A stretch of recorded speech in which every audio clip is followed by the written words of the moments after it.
नमस्कार। टीडीएम सफलता चैनल में एक बार फिर आप सभी का स्वागत है।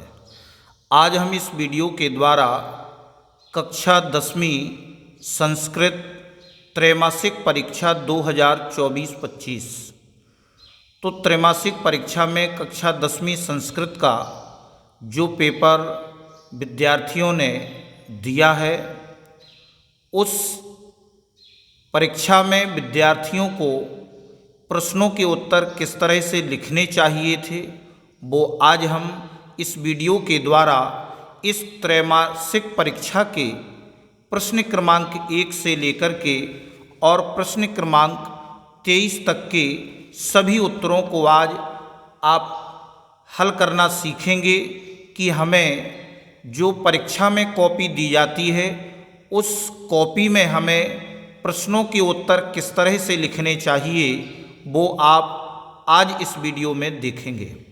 तो चलिए हम पेपर का हल करना प्रारंभ करते हैं।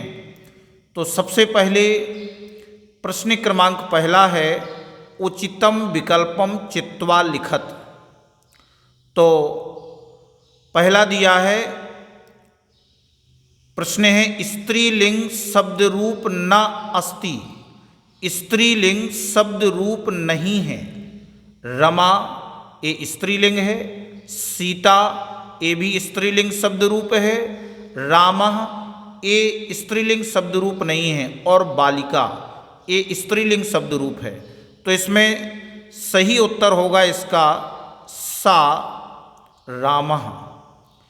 दूसरा दिया है, रामैः इत्यस्मिन् पदे विभक्ति वचनम च अस्ति। रामैः इस पद में विभक्ति और वचन है। तो रामैः यह तृतीया विभक्ति का बहुवचन है। रामाः रामान रामैः ये तृतीया विभक्ति बहुवचन का शब्द रूप है। तीसरा है, फल शब्दस्य द्वितीया विभक्तेः बहुवचनम अस्ति। फल शब्द की द्वितीया विभक्ति का बहुवचन है। तो फल शब्द होता है जिसकी प्रथमा और द्वितीय विभक्ति सेम चलती है। फलम फले फलानि, फलम फले फलानि। तो इसका बहुवचन होगा बा फलानि। इसके आगे, बालकः शब्दस्य षष्ठी विभक्तेः एकवचनम एवं भविष्यति। बालक शब्द की षष्ठी विभक्ति एक वचन होगा। क्या होगा एक वचन? षष्ठी विभक्ति एक वचन होगा बालकस्य। तो ये आ नंबर का सही हो जाएगा बालकस्य। पांचवा प्रश्न दिया है, अधोलिखितेषु अव्यय पदम न अस्ति। नीचे लिखे हुए में नहीं है, अव्यय पद नहीं है। कौन सा पद अव्यय नहीं है? अत्र ये अव्यय है, एव माने ही ये भी अव्यय है, अधुना इस समय ये भी अव्यय है, और मंडलम ये अशुद्ध लिखा है नंडलम, तो ये मंडलम है। तो यह आपका अव्यय नहीं है। इस तरह से आप इन सभी के उत्तरों को बता देंगे। और इसका जो छठवां छपने में मिसप्रिंट हो गया है, तो इसको भी हम देख लेते हैं। पहले प्रश्न के छठवें में पूछा जाना था, अधोलिखितेषु अव्यय पदम अस्ति। नीचे लिखे हुए में अव्यय पद है। एव गृहम घर, नगरम नगर, ग्रामम गांव। एव माने ही, तो ये आपका ये ऑप्शन सही हो जाता। तो इस पहले प्रश्न के सभी उत्तरों को आप अभ्यास कॉपी में किस तरह से लिखेंगे, जैसे आप देख रहे हैं त्रैमासिक परीक्षा 2024-25 कक्षा 10वीं संस्कृत पेपर के प्रश्नों के संपूर्ण उत्तर आपको इस कॉपी में दिए जाएंगे। तो जब आप शुरुआत करेंगे तो पहले प्रश्न के उत्तर 1 और जो आपके 6 विकल्प दिए गए हैं चुनकर के आपको लिखने थे, तो आप इस तरह से उन सभी के उत्तरों को लिखेंगे। अब आगे हम दूसरा प्रश्न देखते हैं कि कोष्ठ का चित्वा रिक्त स्थानानि पूरयत। कोष्ठक से चुनकर रिक्त स्थान की पूर्ति करनी है। तो आप देख रहे हैं भूतकाले लकारः भवति, भूतकाल में लकार होता है, भूतकाल में होता है लंग लकार। कौन सा लकार? लंग लकार। लकारस्य उदाहरणम अस्ति, लंग लकारस्य, लंग लकार का उदाहरण है। तो लंग लकार यानी भूतकाल, भूतकाल की जितनी धातुएं चलती हैं वो सभी आ लगा करके चलती हैं। भूतकाल में जितनी भी धातुओं के शब्द रूप बनेंगे उन सभी में आ होगा। इसके बाद तीसरा है लट लकारस्य उदाहरणम अस्ति, लट लकार का उदाहरण है पठिष्यति पठति। तो पठिष्यति ये आपका लट अर्थात भविष्य काल का है और पठति आएगा आपका लट लकार का। इसके बाद गम धातोः रूपम भवति, गम धातु का रूप होता है, गम चलता है गच्छति और ये वदति होता है बोलना, और तो इसका सही बनेगा गच्छति, ये हो जाएगा। इसके बाद निर्वासिता पदे, निर्वासिता पद में उपसर्गः अस्ति, उपसर्ग है तो इसमें हो जाएगा सही निर, तो ये आपका सही ऑप्शन होगा निर। प्र उपसर्गस्य उदाहरणम अस्ति, प्र उपसर्ग का उदाहरण है प्रहारः, उपसर्ग में प्र लग करके हारः शब्द में प्र उपसर्ग लगा करके बन गया प्रहारः। इस तरह से आप इस दूसरे प्रश्न के सभी उत्तरों को किस तरह से कॉपी में आपको लिखना चाहिए, तो उत्तर दो और अभी जो हमने आपको बताए हैं उन सभी प्रश्नों के उत्तर आप इस तरह से दे पाएंगे। अब तीसरा प्रश्न देखते हैं। शुद्ध वाक्यानाम समक्षम आम, अशुद्ध वाक्यानाम समक्षम ना इति लिखत। शुद्ध वाक्यों के सामने आम और अशुद्ध वाक्यों के सामने ना, ऐसा आपको लिखना है। तो यहाँ पर हमें 6 दिए गए हैं। तो सबसे पहले हम पहला देख लेते हैं।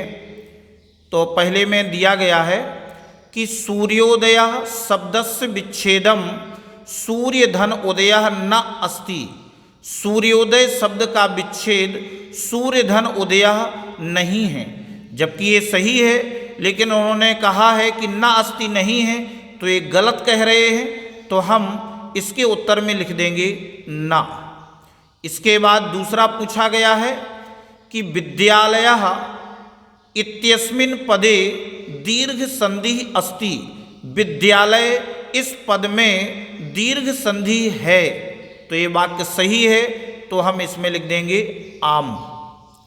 इसके बाद तीसरा दिया है इत्युक्त्वा संधि युक्त पदम इत्युक्त्वा भवति, यानी इति धन उक्त्वा इसका संधि युक्त पद इत्युक्त्वा भवति होता है, तो ये सही कह रहे हैं, तो इसलिए शुद्ध वाक्य के सामने आम लिखेंगे। इसके आगे पंचगंगम दिगु समासस्य उदाहरणम अस्ति, तो गंगम के आगे पंच लगा है, संख्यावाची है, तो संख्यावाची होने के कारण यह दिगु समास का उदाहरण है, इसलिए यह हम इसको आम बताएंगे।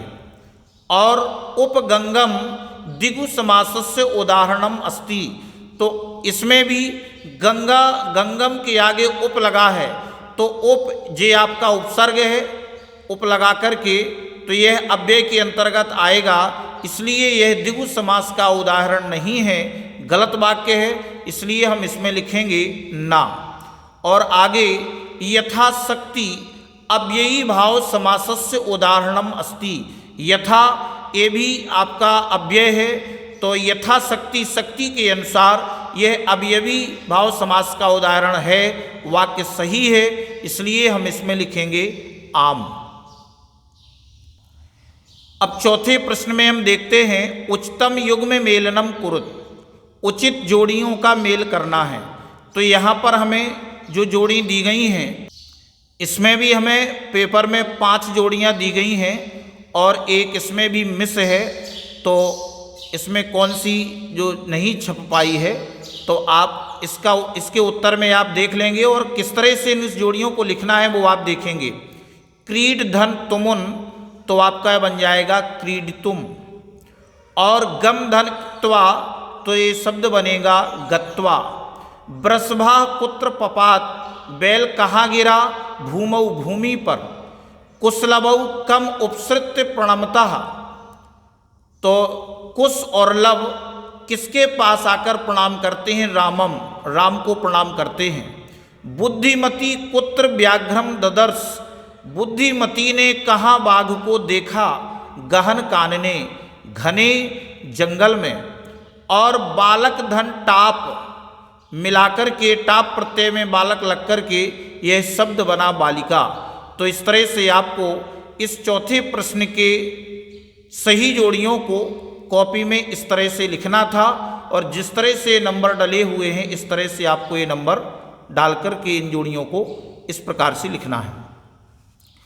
अब आगे पांचवें प्रश्न में कहा गया है कि एक पदेन उत्तरम लिखत, एक पद के द्वारा उत्तर लिखना है।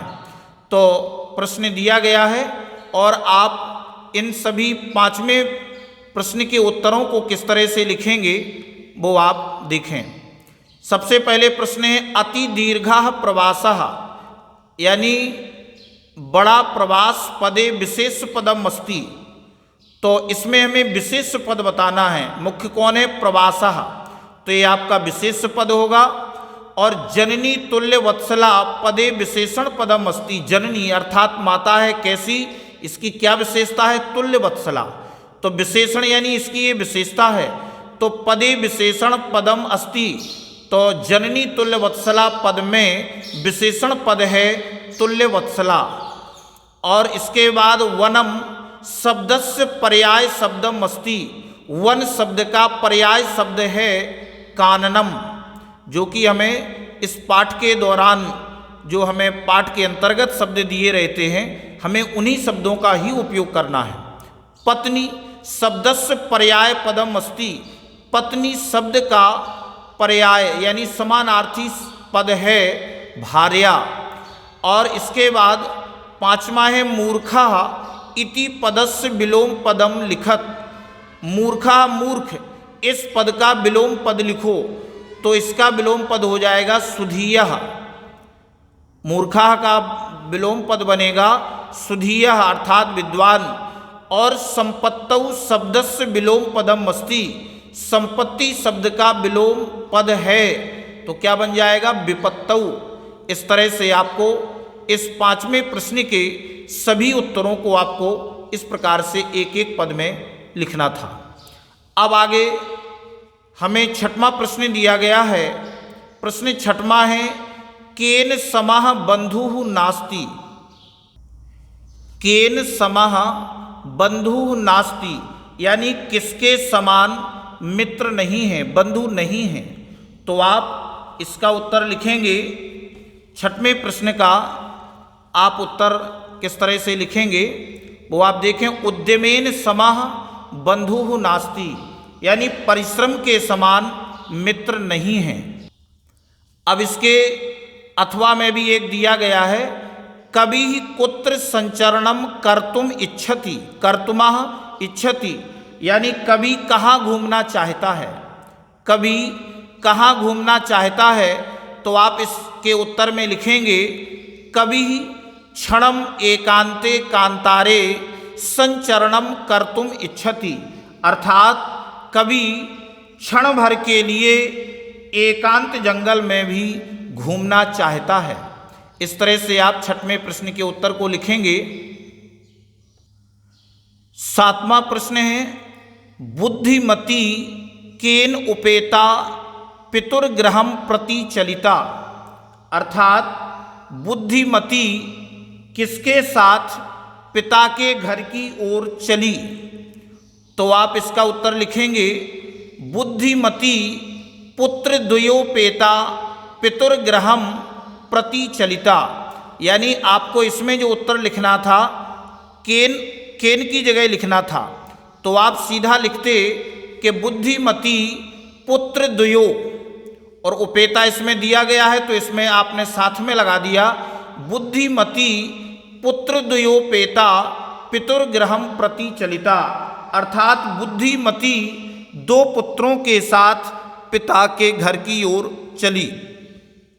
अब इसके अथवा में दिया है माता सुरभि किमर्थम अब्रूणि मुंचती, इसमें अश्रूणि, तो माता सुरभि किस लिए आंसू बहा रही थी, माता सुरभि किस लिए आंसू बहा रही थी, तो आप इसका उत्तर लिखेंगे भूमौ पतिते स्वपुत्रम दृष्ट्वा माता सुरभि अश्रूणि मुंचती, इसमें यानी भूमि पर पतिते गिरे हुए अपने पुत्र को देखकर माता सुरभि आंसू बहा रही थी।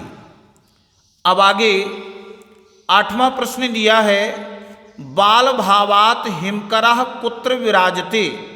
बाल भाव के कारण चंद्रमा कहाँ शोभित होता है, बाल भाव के कारण चंद्रमा कहाँ शोभित होता है, तो आप इसका उत्तर लिखेंगे बाल भावात हिमकरः पशुपति मस्तके विराजते।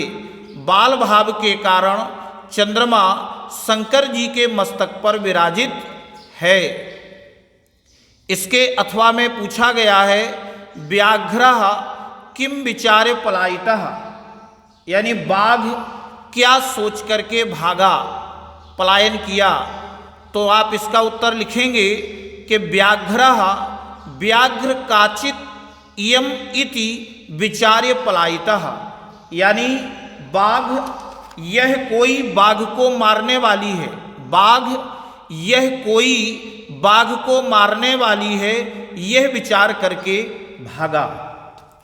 इसके आगे 9वें प्रश्न में पूछा गया है कवि किमर्थ प्रकृतेः शरणम इच्छति, यानी कवि किस लिए प्रकृति की शरण चाहता है, कवि किस लिए प्रकृति की शरण चाहता है, तो आप इस 9वें का उत्तर लिखेंगे अत्र धरातले जीवितम दुर्वहम जातम अतः कवि प्रकृतेः शरणम इच्छति, यानी अत्र यहाँ धरातल पर जीवितम जीवन दुर्वहम जातम कठिन हो गया है, अतः इसलिए कवि प्रकृतेः शरणम इच्छति, इसलिए कवि प्रकृति की शरण चाहता है। और इसके अथवा में पूछा गया है कि वसंतस्य गुणम कह जानाति, वसंत के गुण को कौन जानता है, वसंत के गुण को कौन जानता है, तो आप इसके उत्तर में लिखना था वसंतस्य गुणम पिकः जानाति, वसंत के गुण को कोयल जानती है, बसंत के गुण को कोयल जानती है। इस प्रकार से अब आगे 10वां प्रश्न में पूछा गया है कृषकः किम करोति, इसमें तो कृषकः किम करोति, इसमें किसान क्या कर रहा था, तो आप इसका उत्तर लिखते कृषकः वलिवर्दाभ्याम क्षेत्र कर्षणम करोति, इसमें कृषकः वलिवर्दाभ्याम क्षेत्र कर्षणम करोति, इसमें यानी किसान बलिवर्दाभ्याम 2 बैलों से खेत जोत रहा था।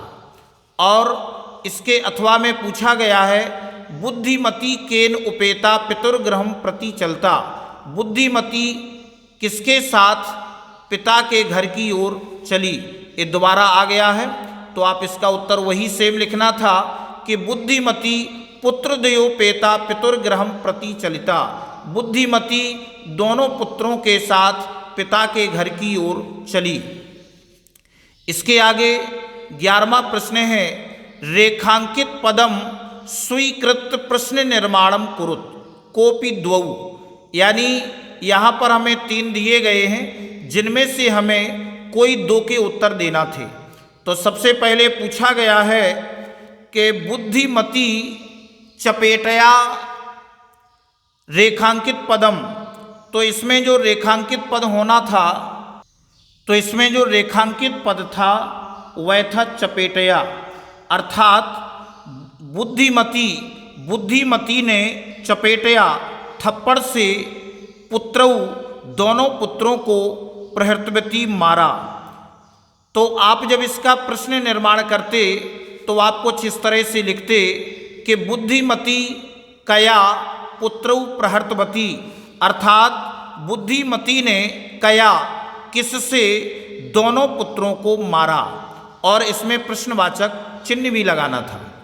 अब आगे इसका दूसरा था सुराधिपः ताम अपृच्छत।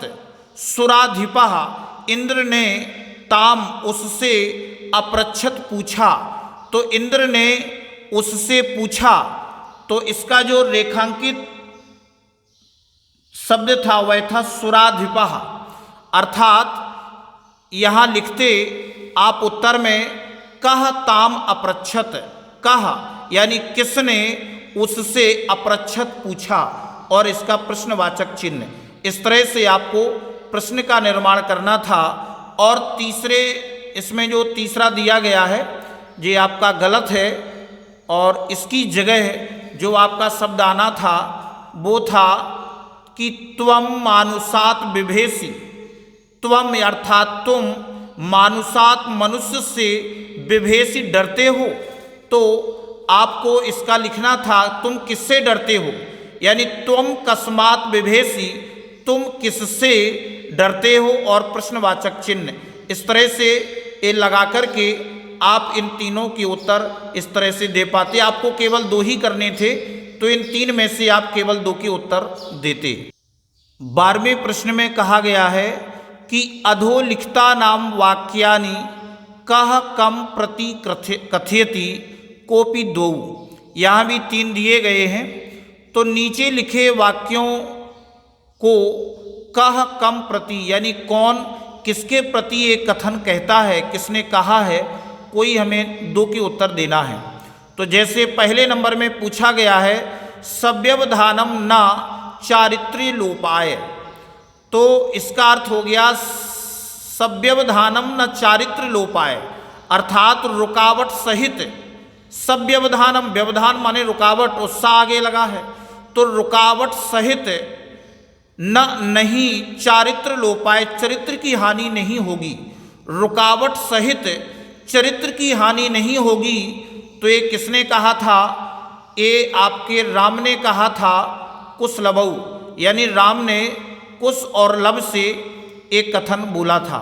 दूसरे में है जानाम में हम तस्य नाम ध्येयम, जानाम में हम, मैं उनका नाम जानता हूँ, मैं उनका नाम जानता हूँ। एक कुशः, कुश ने किससे बोला था? कम, किसको? रामम, राम को बोला था कि मैं उनका नाम जानता हूँ।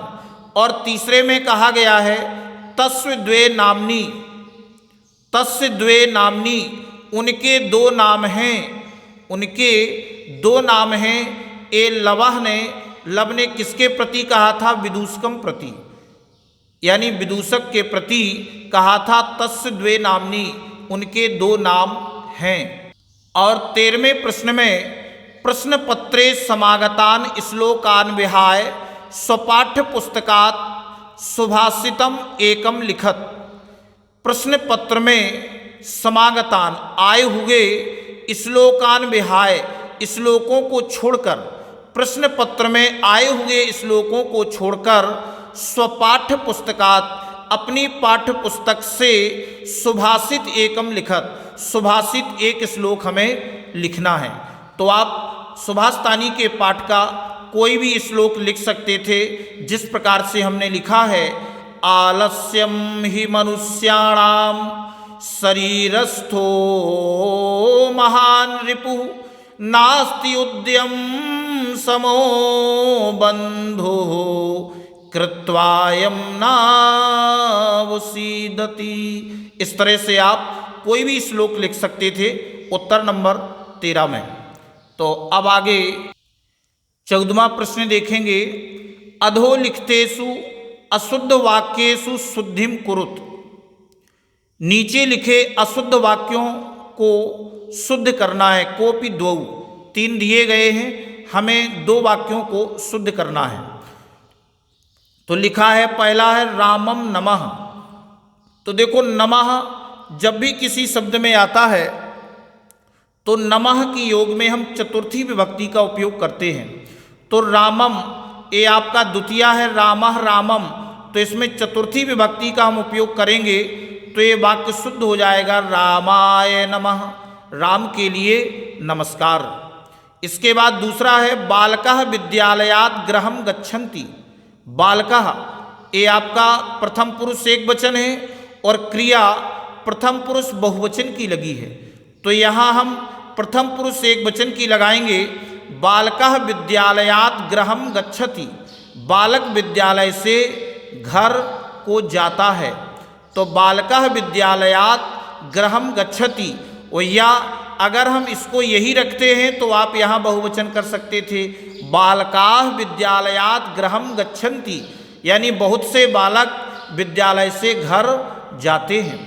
और तीसरे में पूछा गया है अहम पुस्तकम पठति, मैं पुस्तक पढ़ता है, ये अशुद्ध वाक्य है, तो अहम जो आपका करता है यह उत्तम पुरुष एक वचन है और क्रिया प्रथम पुरुष एक वचन की है, तो इसको आप सही करते उत्तम पुरुष एक वचन, अहम पुस्तकम पठामि, मैं पुस्तक पढ़ता हूँ। इस तरह से आप 14वें प्रश्न के उत्तर में इन वाक्यों को शुद्ध करना था और आपको केवल 2 के ही अशुद्ध वाक्यों को शुद्ध करना था।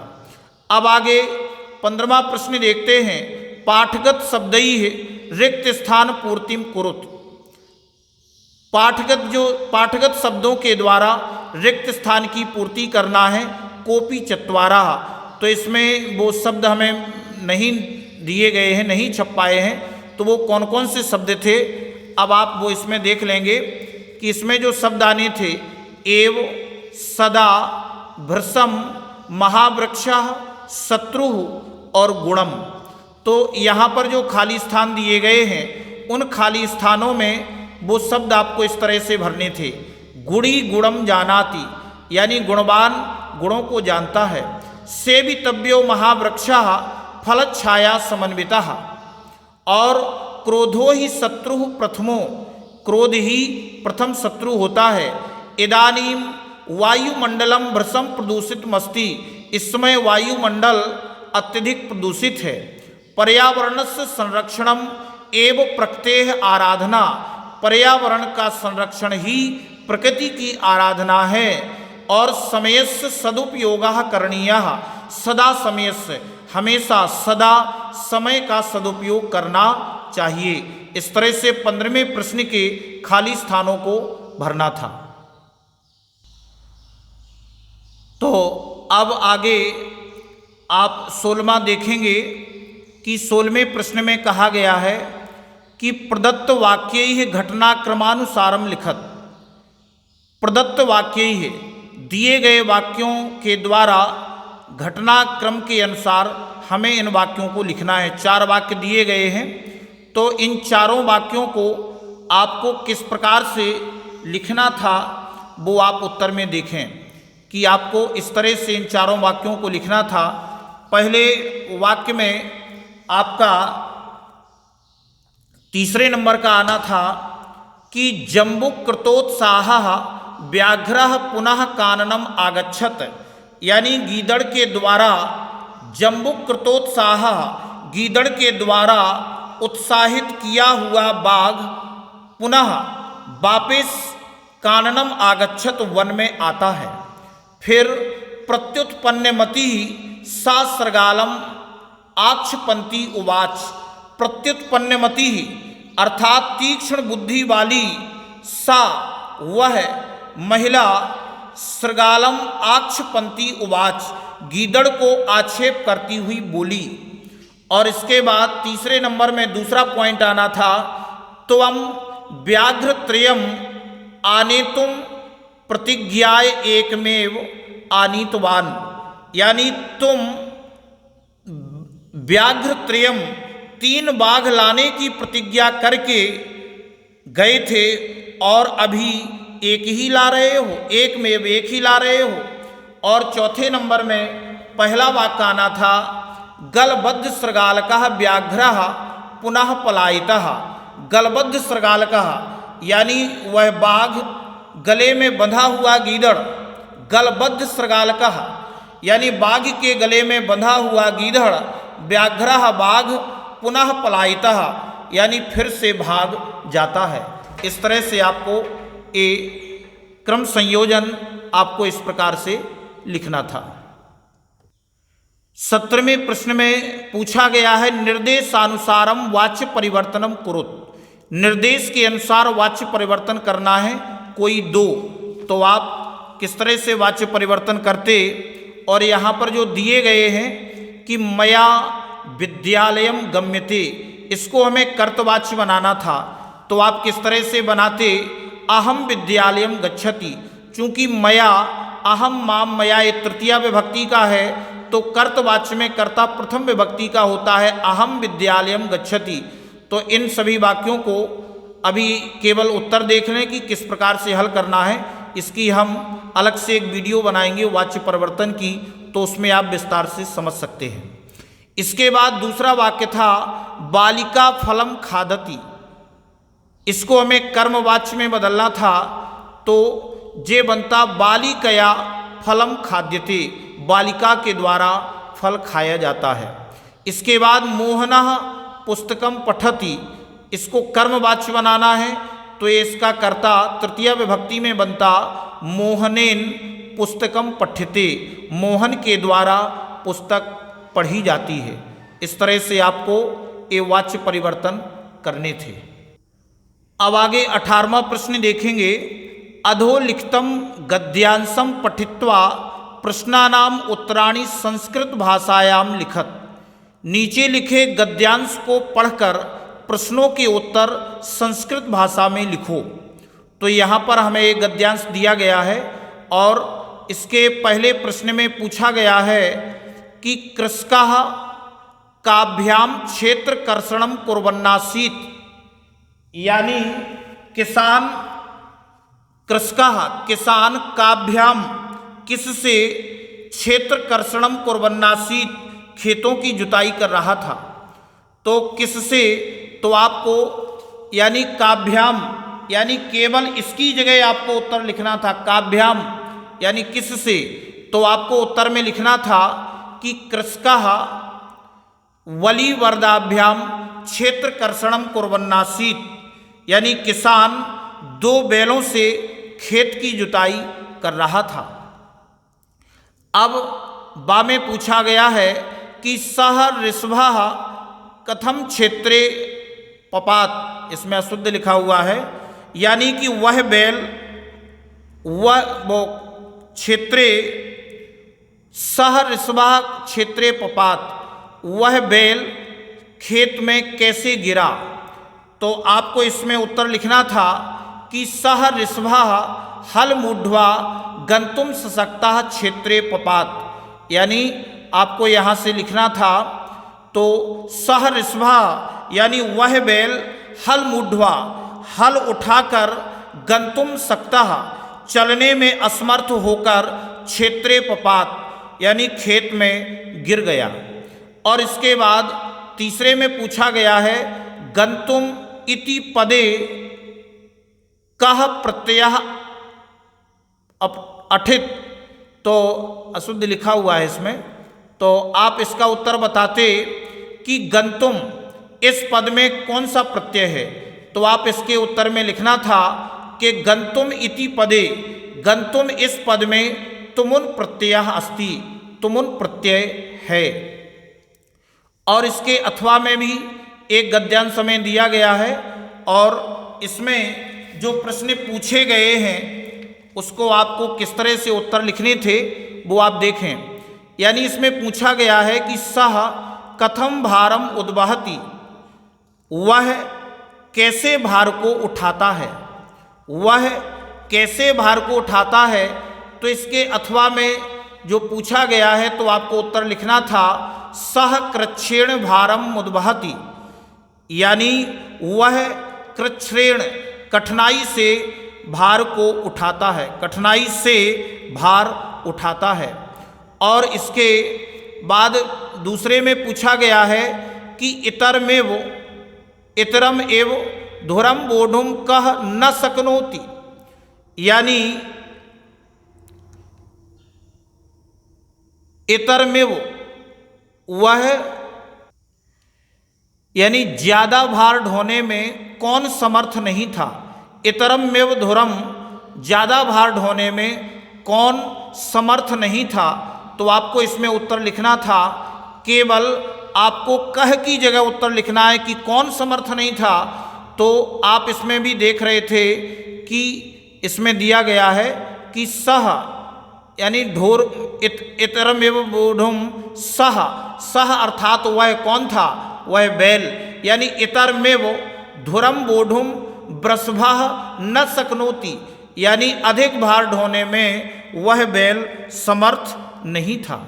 और तीसरे में पूछा गया था कि पश्यति इत्यस्मिन् पदे कः धातु अस्ति। पश्यति इस पद में कौन सी धातु है। तो पश्यति इस पद में दृश्य धातु अस्ति, पश्यति इस पद में दृश्य धातु है। प्रश्न नंबर 19 में पूछा गया है कि पशुना अपि उदीरितोर्थ वो। प्रश्न नंबर 19 में आप देख रहे हैं कि अधोलिखितम पद्यांश आधारित प्रश्नानाम उत्तराणि संस्कृत भाषायाम लिखत। तो नीचे पद्यांश को पढ़ कर के हमें उत्तर संस्कृत भाषा में लिखना है। तो यहाँ से ये हमें पद्यांश दिया गया है और प्रश्न में पूछा गया है कि पशुना अपि कीदृशः गृह्यते। तो पशु भी कैसा अर्थ ग्रहण कर लेते हैं, पशु भी कैसा अर्थ ग्रहण कर लेते हैं।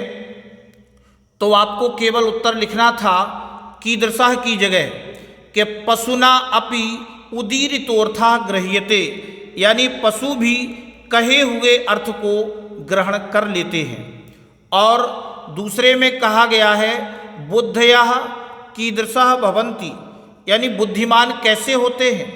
तो आपको उत्तर में लिखना था बुद्धयः परेंगित ज्ञान फलाः भवन्ति, यानी बुद्धयः परेंगित ज्ञान फलाः भवन्ति।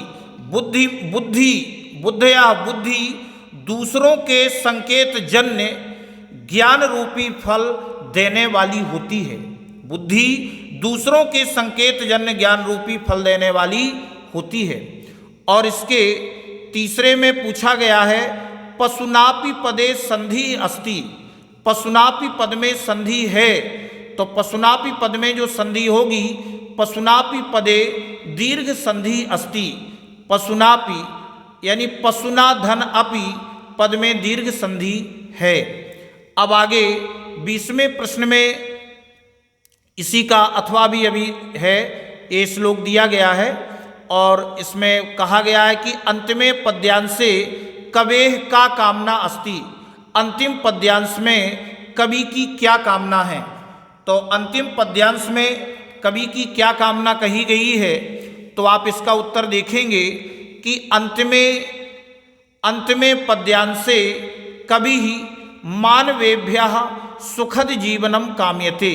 अंतिम पद्यांश में कवि ने मानवों के लिए सुखद जीवन की कामना की है। इस तरह से आप इसका उत्तर लिखते। और दूसरे में पूछा गया है कि पाषाणी सभ्यता के प्रस्तर तले पृष्ठाः सन्ति, यानी कि पाषाणी सभ्यता में कौन प्रस्तर तले पृष्ठाः सन्ति, यानी पत्थरों के तल पर पिसे हैं। तो आप इसका उत्तर लिखते कि पाषाणी सभ्यतायाम लता तरु गुल्माः प्रस्तर तले पृष्ठाः सन्ति। पाषाणी सभ्यता में पेड़ झाड़ियाँ और लताएं प्रस्तर तल में पिसे हैं। और इसका तीसरा प्रश्न है मानवाय पदे कह विभक्ति वचनम अस्ति। मानवाय पद में कौन सी विभक्ति और वचन है। तो आपको इसमें लिखना था कि मानवाय पद में चतुर्थी विभक्ति एक वचनम अस्ति। चतुर्थी विभक्ति का एक वचन है। तो इस तरह से आपको इसका उत्तर देना था। तो आपके 19 के इस तरह से आपको उत्तर लिखने थे। अब आगे 20वां प्रश्न दिया है अधोलिखितम नाट्यांशम पठित्वा प्रश्नानाम उत्तराणि संस्कृत भाषायाम लिखत। नीचे लिखे नाट्यांश को पढ़कर प्रश्नों के उत्तर संस्कृत भाषा में लिखो। यहाँ पर ये नाट्यांश दिया गया है और नीचे हमें जो प्रश्न दिए गए हैं इनके उत्तर लिखना है। तो प्रश्न में पूछा गया है कि अनिच्छाम के नाट्यतः, अनिच्छाम, अनिच्छा का नाटक कौन करता है। तो इसमें आपको केवल के की जगह अनिच्छाम के नाट्यतः, के की जगह आपको लिखना था उभौ, यानी अनिच्छाम उभौ नाट्यतः, यानी अनिच्छा का नाटक उभौ अर्थात दोनों कर रहे थे।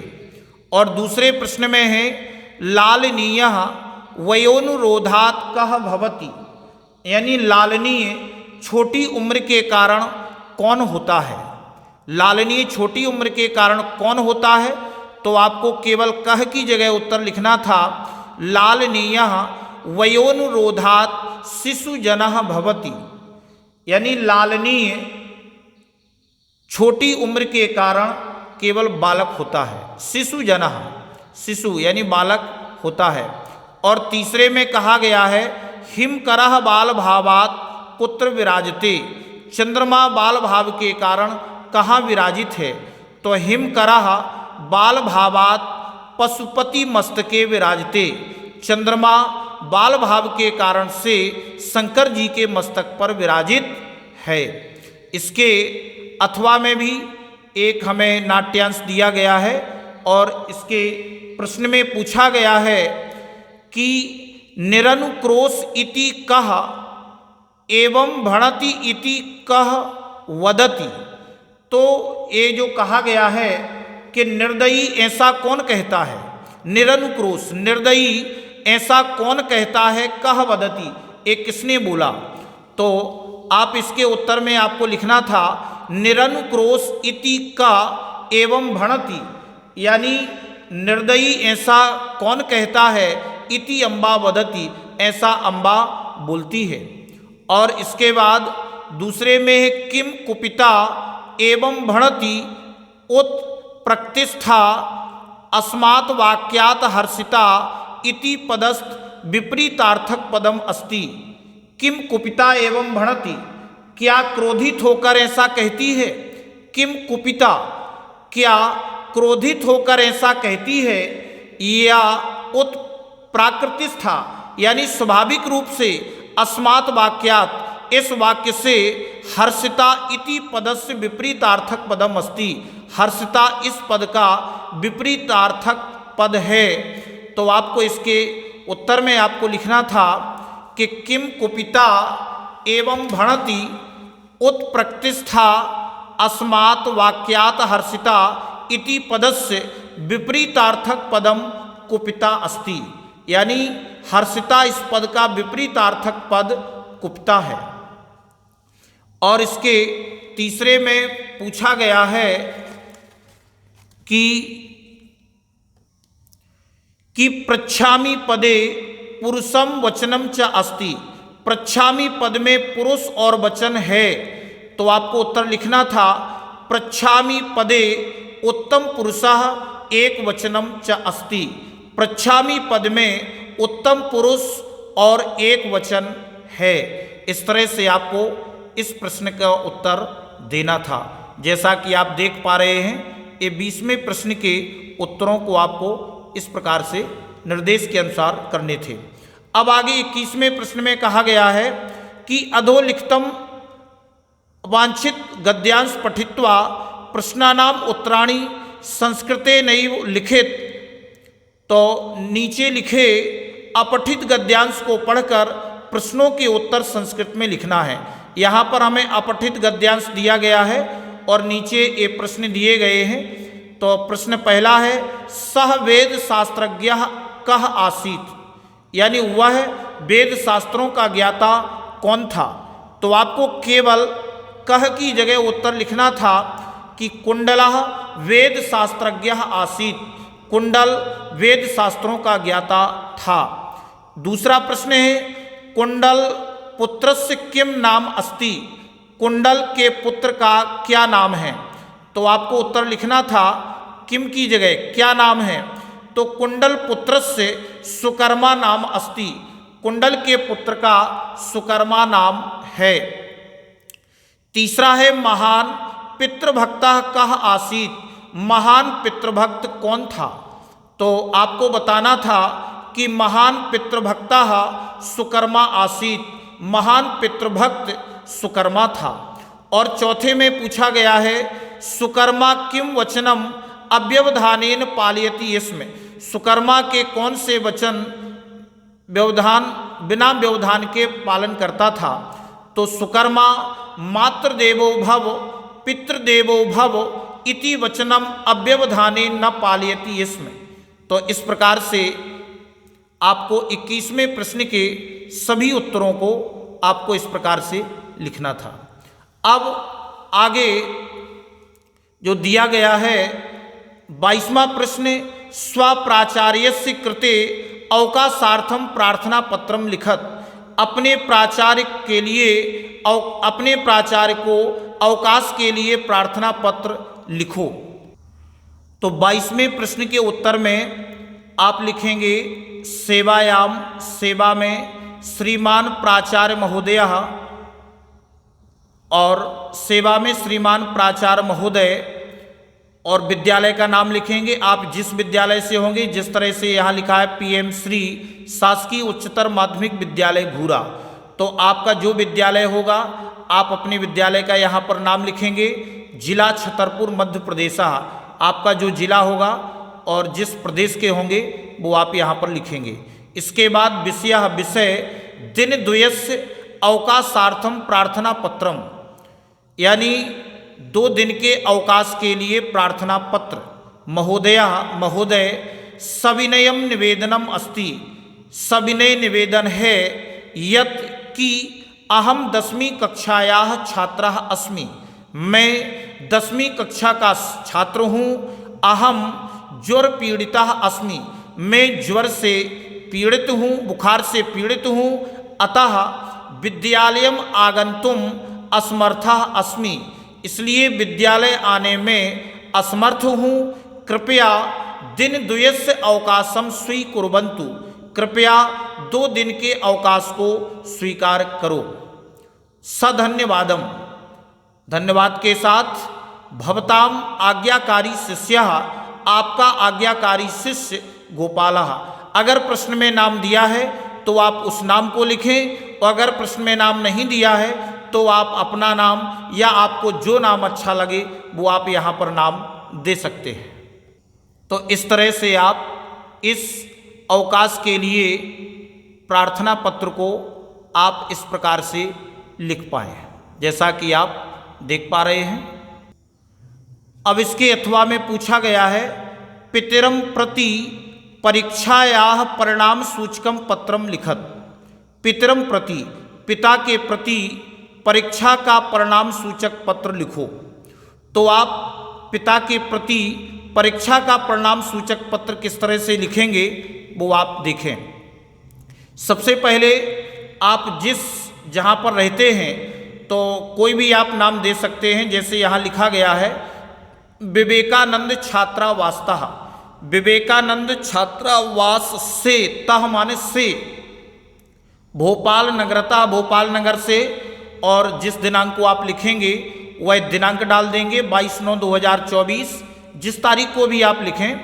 आदरणीय पितृ महोदय, आदरणीय पिताजी, नमो नमः, या चरण स्पर्श पिताजी के लिए हम लिख सकते हैं। और इसके बाद आप इसमें लिखेंगे अत्र कुशलम तत्र अस्तु, यहाँ मैं कुशल पूर्वक हूँ और आशा करता हूँ कि आप भी तत्र वहाँ अस्तु ठीक होंगे। शुभम समाचारम, शुभ समाचार अस्ति है यत् कि मम, मेरा अर्धवार्षिक परीक्षायाः परिणामः आगतः, मेरा अर्धवार्षिक परीक्षा का परिणाम आ गया है। अहम 90% अंकानि प्राप्तवान, मैंने 90% अंक प्राप्त किए। भवतः आशीर्वादेन वार्षिक परीक्षायाम अधिकान अंकान प्राप्तम करिष्यामि, और भवतः आपके आशीर्वाद के द्वारा वार्षिक परीक्षा में अधिक अंकों को प्राप्त करूँगा। मातरम प्रति मम प्रणामः निवेदनीयः, माता के प्रति मेरा प्रणाम निवेदन करें। और आगे अंत में भवतः प्रिय पुत्रः, आपका प्रिय पुत्र रमेशः। अगर पत्र में नाम दिया है तो आप उस नाम को लिखें, नहीं तो आप अपना या जो आपको अच्छा लगे वो आप नाम यहाँ लिख सकते हैं। तो आप कुछ इस प्रकार से आप इस पत्र को आप इस प्रकार से लिख पाएंगे जैसा कि आप देख रहे हैं। अब पेपर के अंतिम प्रश्न में अधोलिखितेषु एकम विषयम स्वीकृत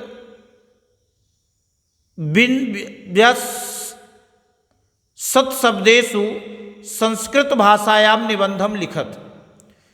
यानी नीचे लिखे हुए एक विषय को स्वीकार करके सत्शब्देषु 100 शब्दों में संस्कृत भाषा में निबंध लिखो। यहाँ पर हमें 4 विकल्प दिए गए हैं। महाकवि कालिदासः, संस्कृत भाषायाः महत्वम, पर्यावरणम और अस्माकं भारत देशः। तो यहाँ पर हम आपको संस्कृत भाषा का वो उत्तर 23 में महाकवि कालिदासः का निबंध हमने आपको दिया है। और अगर आप इस निबंध को समझना चाहते हैं तो हमने आप इसके स्पेशल हमारे इस चैनल के आप निबंध प्रकरण में जाकर के निबंध दिए गए हैं, वहाँ से आप इसको समझ सकते हैं। वीडियो काफ़ी लंबा हो गया है तो इसलिए अब हम इसको नहीं पढ़ते हैं, केवल आप इसको देख लें और इसको कॉपी में नोट करने का प्रयास करें जैसा कि आप इसमें देख पा रहे हैं। और इसको आप लिख कर के और इसको तैयार करें। कॉपी में हमें किस तरह से लिखना चाहिए, आप पॉइंट में भी चाहते तो इसको पॉइंट में भी लिख सकते थे, और यदि पैराग्राफ के हिसाब से लिखना चाहते हैं तो आप इसको इस प्रकार से भी लिख सकते हैं जैसा कि आप देख पा रहे हैं। तो इस प्रकार से यह वीडियो आपका पूरा हुआ। विद्यार्थियों को कॉपी में किस प्रकार से उत्तर लिखने चाहिए थे, इससे आपका ये वीडियो बनाया गया है। तो आप किसी भी परीक्षा में किसी भी विषय का यदि पेपर है तो आप उस उत्तर पुस्तिकाओं में उत्तरों को आपको किस प्रकार से लिखना है, हमारे वीडियो बनाने का केवल यही उद्देश्य था। तो अगर आपको ये वीडियो अच्छा लगा हो तो वीडियो के लिए कमेंट और शेयर अवश्य करें। धन्यवाद।